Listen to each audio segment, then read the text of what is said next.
right, so let's go ahead and get started. So like I said, this is Miss Lisa, and she is the founder of a local organization in Palm Beach County, Love Serving Autism. So Lisa, I will let you take it away and just share a little bit about your organization and what you do. Absolutely, and first I would like to say thank you to Progressive Pediatric Therapy. I am really blessed and thankful because I, was working full time as an SLP, started my organization, and made the leap into the nonprofit world, and quickly realized, wow, it's a lot of building blocks to work on. And Margie Avila, who's an SLP who I've known for at least 17 years in the field, connected me to Amy Brooke, who is the owner of Progressive Pediatric, and very supportive of the tennis program. So I just wanted to say thank you. So now I have a job with this amazing company, and I'm connecting with Ms. Teresa and all the wonderful occupational and physical therapists. So I'm learning a lot. And basically I started, I was an SLP 17 years ago, and started a local nonprofit 3 years ago called Love Serving Autism. So my goal right now, and my emphasis, and even, every day I wake up and I think, what can I do differently and better to serve the families? And tennis is a wonderful therapeutic tool. So as Ms. Teresa said, I started Love Serving Autism, and it was January 2017 at the Palm Beach School for Autism. It's an after-school program. And I began receiving messages from additional charter school directors, public tennis centers. We love to host your program. How can we work together and partner? So that's kind of where it started. I was with a national nonprofit for 6 years as their Florida director. They're based in Los Angeles, and I really wanted to start something on my own from a speech and language therapist point of view. So if you want me to continue, I will, Teresa. So absolutely. Yeah, so can you tell us a little bit about your background in tennis? Oh, absolutely. I kind of skipped that part. So I grew up in Memphis, Tennessee, then transitioned to South Florida when I was in high school, and ended up playing tennis. Started at Duke University. I was on a scholarship, and then transferred to University of Florida. Played 3 more years there. I was a little bit homesick. I missed Florida. So tennis was a large part of my life. I probably played and trained, 5 to 7 hours a day since I was a child, and wasn't really thinking the therapy route at that time. Was more focused on a professional tennis career. And I did start playing a little professional tennis after college. I had spinal stenosis in my back, so I had a little bit of a back thing going on. And at that time, I had surgery, but I was kind of questioning my bigger purpose, and I was in my early to mid 20s. So I did kind of take a step away from tennis, switched identities into graduate school at FAU in Boca, and quickly realized how much I loved helping others. Tennis is so focused on ourselves as athletes, so it was a great feeling to be able to give back. So that was kind of like a quick synopsis of my tennis. It was a huge part of my life, and I did really miss it after being an SLP for about 10 years in public schools. I realized, wow, how can I connect the two? My two passions. So I'm really happy, that I have this opportunity to really work with progressive pediatric therapy and start my own organization. So can you tell us a little bit, so your organization, I know it was set up a slightly different way before COVID-19. So now, how are you currently offering kids this adapted tennis opportunity? And what does that look like right now? Well, we started, Love Serving Autism started teaching virtual classes about 9 weeks ago on Saturdays and Sundays. So we have students logging in and with their families from home. And I can show you some of our, if you can see, we have a visual schedule that is emailed to the family so they can print it and use at home. Some of the activities are, we work on social skills and greetings. We work on character development. For instance, today I have 2 classes today. So today is about respect. We do stretching, warm up exercises, racket skills, and stroke production. And then we end with a group cheer. So I like to follow the visual schedule, just like we do as a speech therapist, occupational physical therapist, especially in the field of autism, because it provides that routine and they know what to expect for the classes. We also have a first in board that is very, very, very beneficial to us. So if a child logs in and, hey, you know, they're not on their A game that day, or they really don't know what to expect, I might call on them and say, okay, first tennis, then, and they might get to pick a favorite activity, like a break or an iPad or video game, or, you know, to go for a walk outside. So it's like a motivator for them to first do tennis, get into the routine, and then they can get the reinforcer. So it's just what we're doing in tennis, we would like to generalize into the community and home and school and job settings. That's awesome. That's amazing that, you know, you can target so many of those things by just, you know, playing a sport and playing a sport with peers.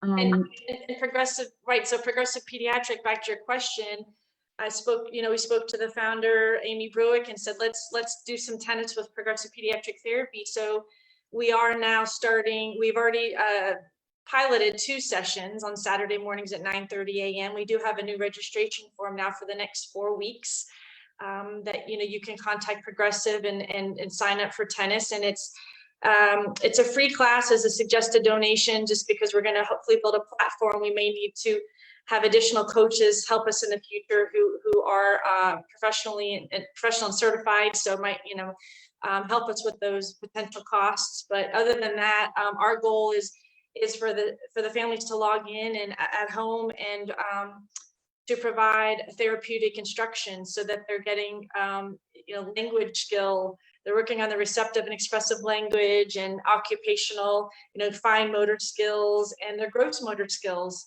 like what you work on in physical therapy and stretching. So it's in addition to a lot of the current patients' therapies, so that they can join in tennis and maybe learn some new skills. Yeah.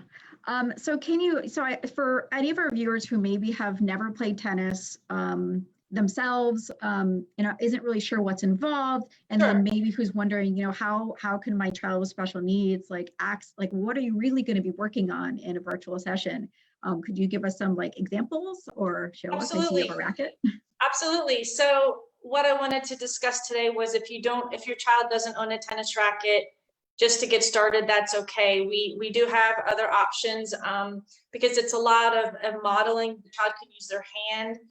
For instance, when we're modeling a forehand volley, you're just doing a lot of this motion. So you can use a dustpan. If you have a racket, that's great. If you don't, some of the ball dribbling, like we do on a racket skills like this. If you don't have a ball, you can even use a balloon. A balloon works fine. So there are options that you don't have to have tennis equipment in your home to participate in the virtual classes. For a child who has never played tennis before, we do have a social story that can be sent to you, so you can watch a quick video and explain to your child, you know, what is tennis.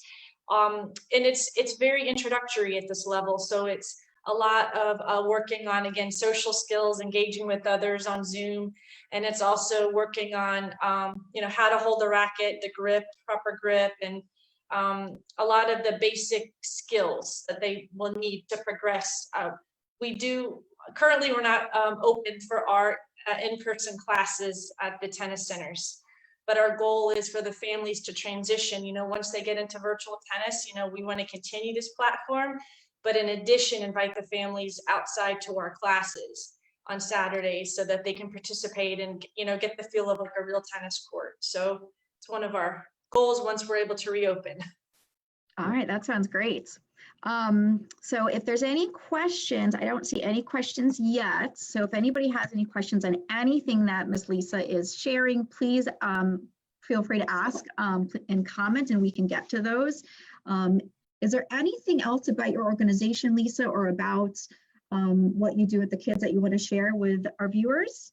I just wanted to maybe really briefly discuss the importance of sports and tennis, especially for children on the autism spectrum or children with any type of developmental delays. Because with tennis, it teaches you to initiate. It teaches you to initiate, you know, your body movements, and it increases your language skills, and it helps with your fitness and health. So there's so many benefits to the sport. I think many parents are pleasantly surprised that their child likes tennis, because can't tell you over the years, it's been 3 years since we've opened, and We've heard some very interesting stories about one student who is nonverbal, brings his tennis racket to bed every night. I didn't realize how much he liked tennis, but his mother said that was his way of communicating.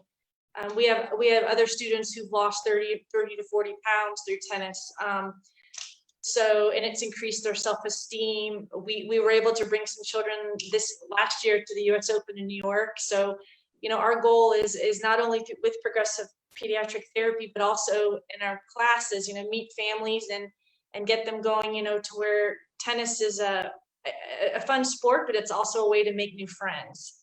And to feel that this is a safe place to come to tennis. You're not going to be judged. There's no right or wrong. You're learning something new, and you're participating in a group who loves you for who you are. So that's our bigger purpose, and hopefully the children feel that way when they join our classes. I think so. I know I personally have a few patients that are participating, and they do enjoy it a lot. So there's definitely a lot of value and benefits to what you're doing. So for anyone who is wanting to find out more information about your organization, where can they go to find that information? Sure. So for Love Serving Autism classes, which currently we're offering virtual on Saturdays at 11 and Sundays at 11 for the advanced students.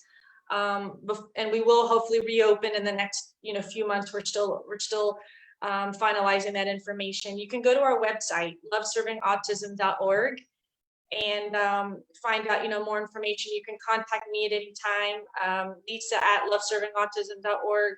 And you can also go to our social media pages. We do have a Facebook page and Instagram and Twitter. So I do try to keep the families updated with program information, but we have a list of all of our current program locations on our website.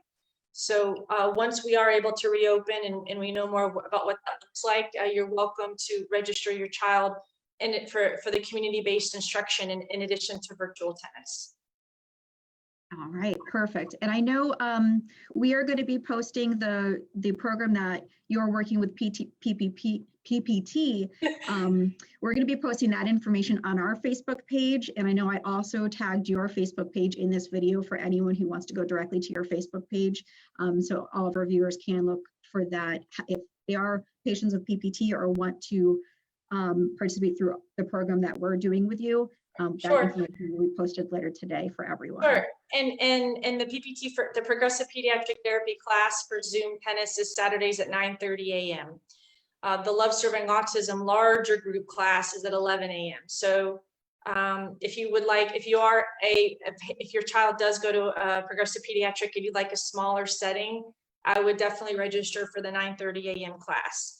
We do have an occupational and physical therapist joining and helping us as well. So it's, in my opinion, it's a great therapeutic setting just to introduce tennis to your child. And once they feel comfortable, again, they're welcome to join Love Serving Autism's class at 11, or once we reopen, at the public tennis centers, they're welcome to join as well. All right, that's perfect. Awesome. So I don't see any questions at this time. Okay. So anybody watching, if you have any further questions, even after this, we're not live anymore, please comment and we will get you all the information that you need. Sure. Anything else you want to add, Lisa? I just want to say thank you to Teresa and thank you for this wonderful company. I try to notify all the tennis families about progressive pediatric therapy, but the fact that you guys are multidisciplinary, meaning that the therapists work together to make a difference. And my goal is to work both on and off the tennis court. So I just wanted to say thank you to you guys and for all of your support today. And I highly encourage the families to try tennis, virtual tennis, because it's so much fun. We have a great time, and I look forward to seeing you on Saturday. All right. All right. Well, thank you so much, Miss Lisa. Thank you everyone for tuning in. Like I said, if anybody has any questions, needs any further information, please comment on the video and we will get you all the information that you need. Thank you, Teresa. Of course. All right. Goodbye, everybody. Thanks for tuning in. Bye-bye.